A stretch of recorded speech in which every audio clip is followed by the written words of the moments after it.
Psst! And that started a revival, same as it always does, and by that time there wasn't any more talk about Tom, so to speak, and you never see a person so sick and disgusted. Pretty soon he got to worrying and fretting right along day in and day out, and when I asked him what was he in such a state about, he said it most broke his heart to think how time was slipping away, and him getting older and older, and no wars breaking out, and no way of making a name for himself that he could see. Now that is the way boys is always thinking, but he was the first one I ever heard come out and say it. So then he set to work to get up a plan to make him celebrated, and pretty soon he struck it, and offered to take me and Jim in. Tom Sawyer was always free and generous that way. There's a plenty of boys that's mighty good and friendly when you've got a good thing, but when a good thing happens to come their way, they don't say a word to you and try to hog it all. That warn't ever Tom Sawyer's way, I can say that for him.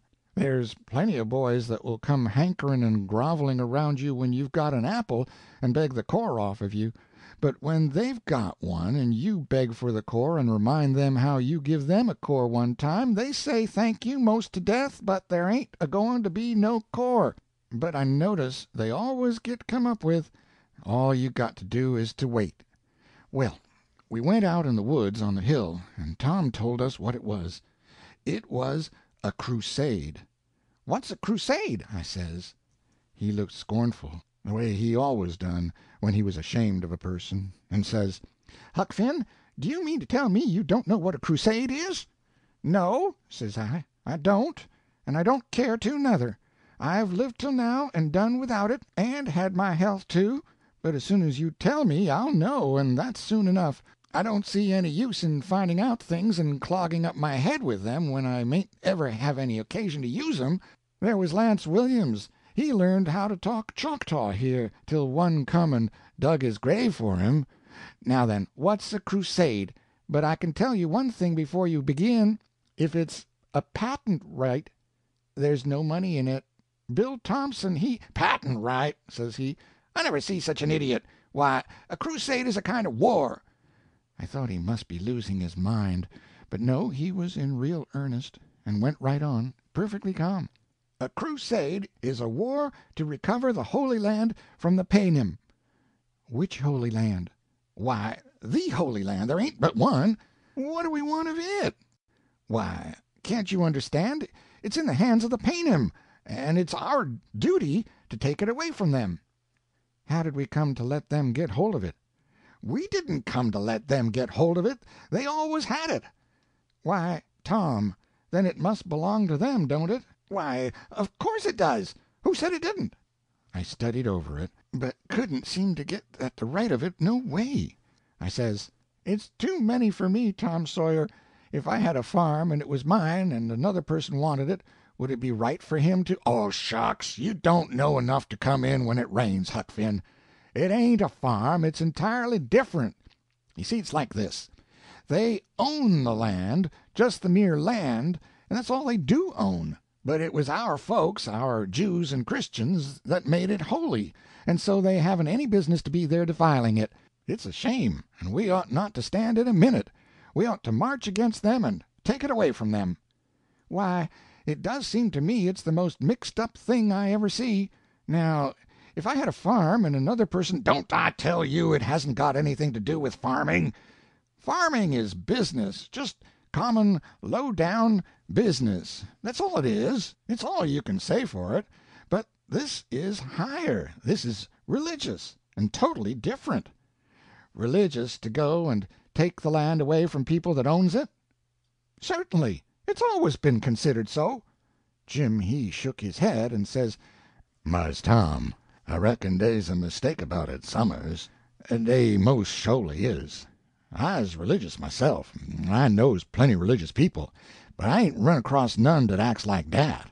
It made Tom hot, and he says, "Well, it's enough to make a body sick, such mullet-headed ignorance. If either of you'd read anything about history, you'd know that Richard Coeur d'Alene, and the Pope, and Godfrey de Boulogne, and lots more of the most noble-hearted and pious people in the world hacked and hammered at the Paynims for more than 200 years trying to take their land away from them, and swum neck deep in blood the whole time. And yet here's a couple of sap-headed country yahoos out in the backwoods of Missouri setting themselves up to know more about the rights and wrongs of it than they did. Talking about cheek! Well, of course, that put a more different light on it, and me and Jim felt pretty cheap and ignorant, and wished we hadn't been quite so chipper. I couldn't say nothing, and Jim he couldn't for a while, and then he says, "Well, then, I reckon it's all right.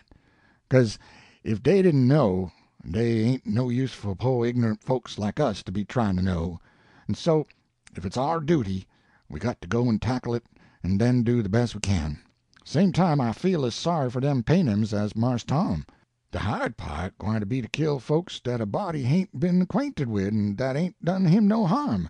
That's it, you see. If we was to go amongst 'em, just we three, and say we's hungry, and asked 'em for a bite to eat, why, maybe dey's just like yether people. Don't you reckon dey is?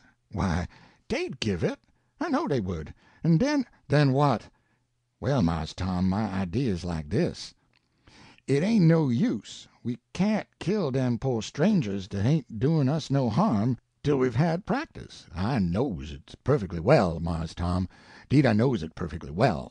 But ef we takes a axe or two, just you and me and Huck, and slips across de river to-night, arter de moon's gone down, and kills dat sick fambly dat's over on the Sny, and burns dey house down, and—" "Oh, you make me tired," says Tom.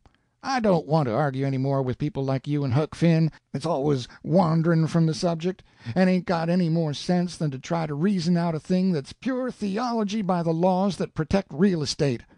Now that's just where Tom Sawyer warn't far. Jim didn't mean no harm, and I didn't mean no harm. We knowed well enough that he was right and we was wrong, and all we was after was to get at the how of it, and that was all. And the only reason he couldn't explain it, so we could understand it, was because we was ignorant. Yes, and pretty dull, too, I ain't denying that. But land, that ain't no crime, I should think. But he wouldn't hear no more about it. Just said if we had tackled the thing in the proper spirit, he would 'a' raised a couple of thousand knights and put them in steel armor from head to heel, and made me a lieutenant and Jim a sutler, and took the command himself, and brushed the whole Paynim outfit into the sea like flies, and come back across the world in a glory like sunset. But he said we didn't know enough to take the chance when we had it, and he wouldn't ever offer it again, and he didn't. When he once got set, you couldn't budge him. But I didn't care much. I am peaceable, and don't get up rows with people that ain't doing nothing to me. I allowed if the Paynim was satisfied, I was, and we would let it stand at that. Now, Tom, he got all that notion out of Walter Scott's book, which he was always reading, and it was a wild notion, because in my opinion he never could 'a' raised the men, and if he did, as like as not he would 'a' got licked. I took the book and read all about it, and as near as I could make it out, most of the folks that shook farming to go crusading had a mighty rocky time of it. End of chapter 1.